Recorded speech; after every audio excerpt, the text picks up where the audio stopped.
Welcome to Behind the Scenes. I'm your host, Hector Montalvo. This show is dedicated to asking tough questions for you, the viewers. We bring you their responses, and we let you decide. Joining us here today at our MCTV studios, we have two candidates for Governor's Council. We have candidate for Governor's Council, Rich Mitchell, and alongside of him, we have Joe Urinek. Welcome to the show, guys. Thanks for having us. Thanks, Hector. Why the Governor's Council? I'll ask both of you guys that same question, but we'll start with you, Rich. Why the Governor's Council? Well, the Governor's Council is responsible for approving judges that the governor wants to appoint in the state of Massachusetts. So all judges, probate, family court, trial court, appeals court, and everything. And today, we have a major problem in the criminal justice system and the court system, where we're getting a lot of judges in that aren't good judges, that justice is not really being served effectively or well to the people of the Commonwealth.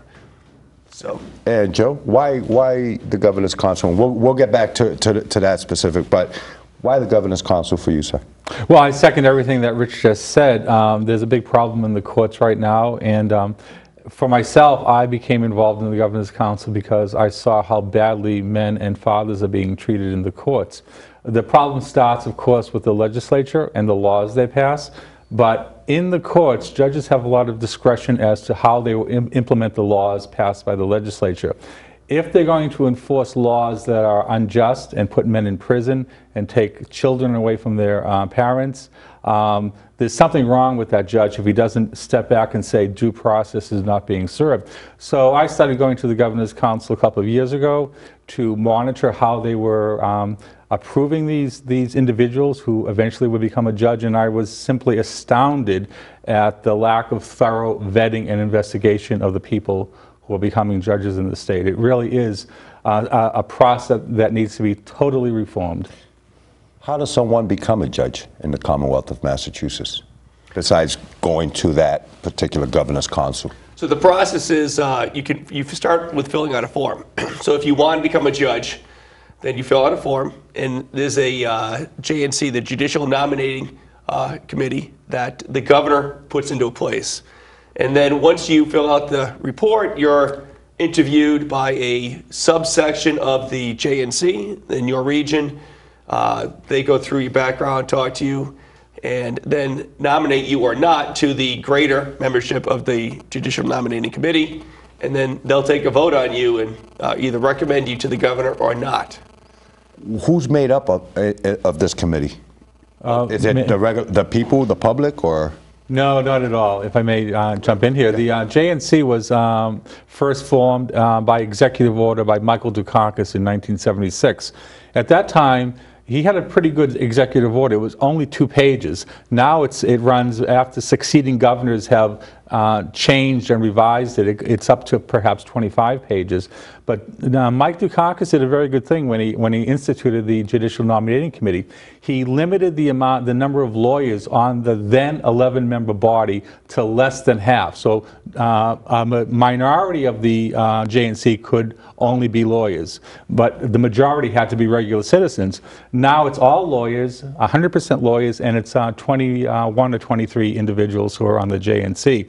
And so it's part of the problem where the courts in general and the nominating process in particular is controlled by the legal industry. And the general public has no say whatsoever in how the people who are going to be on the courts in the state of Massachusetts. Now, when you say legal industry, most people will take that to be lawyers. Basically, that's the industry that's controlling these committees? Yes, it's all lawyers. So yeah, completely all lawyers. Yeah, bar associations and the lawyers that make up the bar associations. When I first started going to the Governor's Council meeting as an observer monitor a couple of years ago, it was quite apparent to me that the only people who were at the hearings and who were in fact welcome in an unofficial sort of way at a public hearing were members of the bar, other judges, and people connected in that way to the legal industry.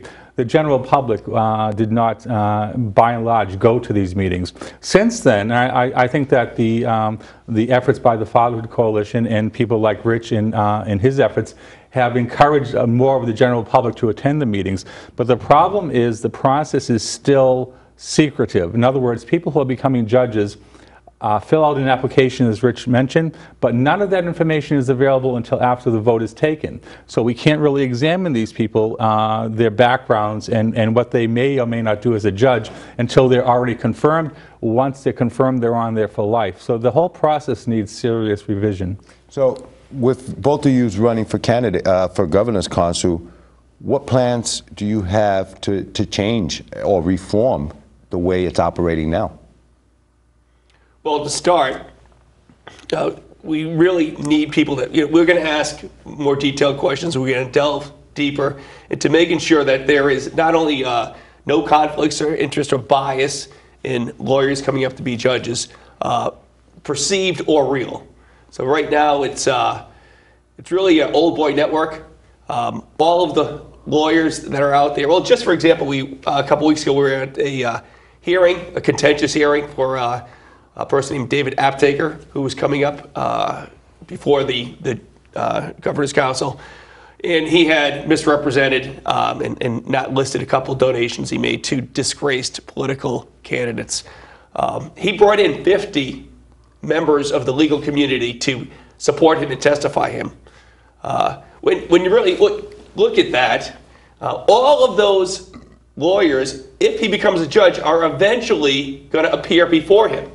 So it's an inherent conflict of interest that each one of those people have, because if they don't stand up and support him, right, or they're not on a list, he had a list of 50 or 60 people, then what's going to happen when they go to court before the judge, right? So none of those people really, should even be testifying.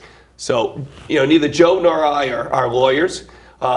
We both, when we signed, got on the ballot for Governor's Council, we had to get 1,000 certified signatures, and we each got about 1,500, and we probably talked to 3,000 or 4,000 people. And since then, we've been talking to different groups, and by and large, people will ask, "Well, you're not a lawyer," But what we need more non-lawyers on there, people that have common sense, that really can see, and use common sense, right, to see what's going to happen with these people and to protect, the citizens of the Commonwealth. There is so much in the judicial system that needs to be changed. It's kind of interesting that you mentioned that the judiciary system is made up of lawyers and judges are the ones nominating these individuals. We were able to follow that particular hearing that you were discussing, Aptaker. And we couldn't help to notice, and I don't know if you guys noticed, that there was a Chief Justice of the court, I believe it was Chief Justice Paula Carey, who was speaking in favor of that nominee. Is that a clear conflict of interest where this Chief Justice is advocating for this particular guy? He did withdraw his nomination. Can you tell us a little bit about that whole situation? Is it a conflict of interest to have a Chief Justice of the court at a Governor's Council meeting advocating for a particular person? Well, I think it would certainly be much better if someone like the Chief Justice did not go to these hearings. That wasn't the first hearing that she's attended in support of candidates. In that particular candidate, his recommendations all came from judges. He had 10 judges recommending him. And the fact that you have 10 judges recommending somebody and you have the Chief Justice of the court there, it shows how, in a way, hermetically sealed this whole business is of reviewing and approving people for the judgeships. There is a sense, I think, among the lawyers and the Bar Association, which is this process is entirely one that's in the legal field, and the common citizen should not have any say whatsoever in what's going on there. I think it can't stay that way. It's impossible, because what's happening in the courts, there's injustice going on. The amount of the system is broken. No matter how much they try to keep the machinery running, which is what I think they try to do in the Governor's Council up to this point, it's not going to continue along the way that it is. The problem with, again, getting back to your question, Chief Justice Carey attending those meetings, she's attending those meetings and she's getting paid to attend them as part of her job as Chief Justice.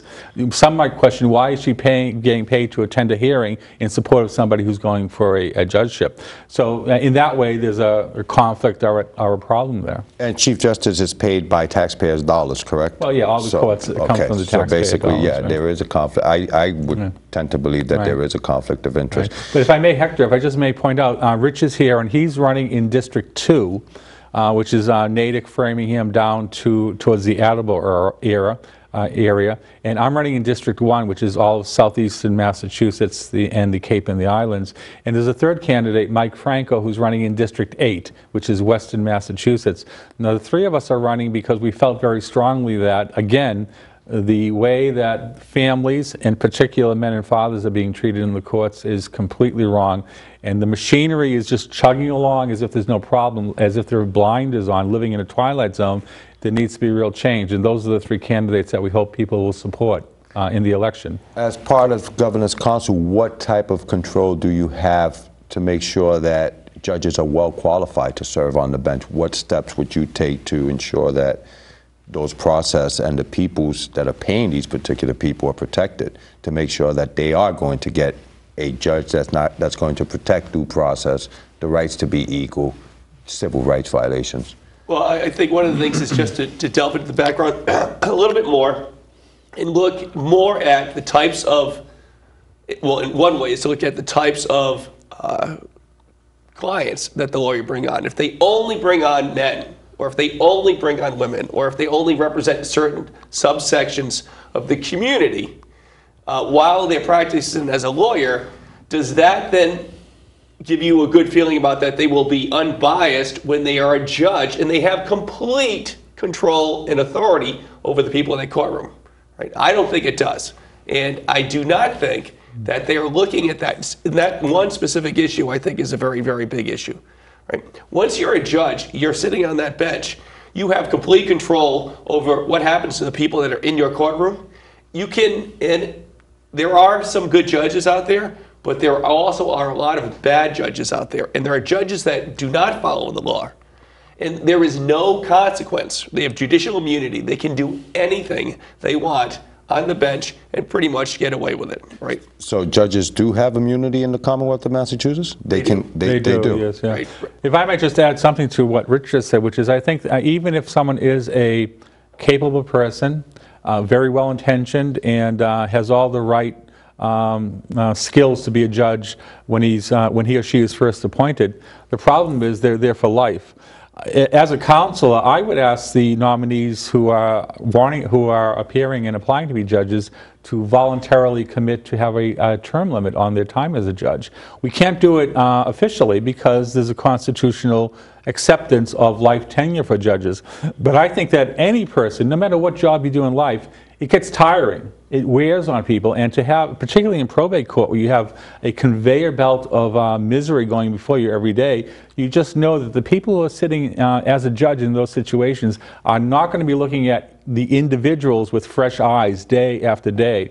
And so I think there should be a limit on the time people spend. It would be a voluntary thing. They wouldn't be required, but I think if they committed to do that and they didn't, they would be known as not being very trustworthy. Is there due process and civil, the rights to be equal and protected under the law? Do you see that in the court systems? I know you guys are involved in court watching and so on. How are these judges educated? Are they educated through any process? Well, there is some minimum level of process that the judges go through. I'm not up to speed on exactly what that is. But I can tell you that there is this due process does not always happen in the courts. Basically, there's really a confederacy or that goes on. Now, you have to remember that judges were lawyers, and there is a brotherhood or sisterhood. Actually, I think there are maybe more women judges nowadays. And so, from my point of view, there's control that we have on nominating new judges. I would also like, if I get elected, to use that as a bully pulpit to make, hopefully, other changes in the court system, one of which is term limits. I fully support term limits. That would be a major process. It would take a long time to get through. But I think term limits of 6 or 7 years is more than enough time for anyone to be a judge.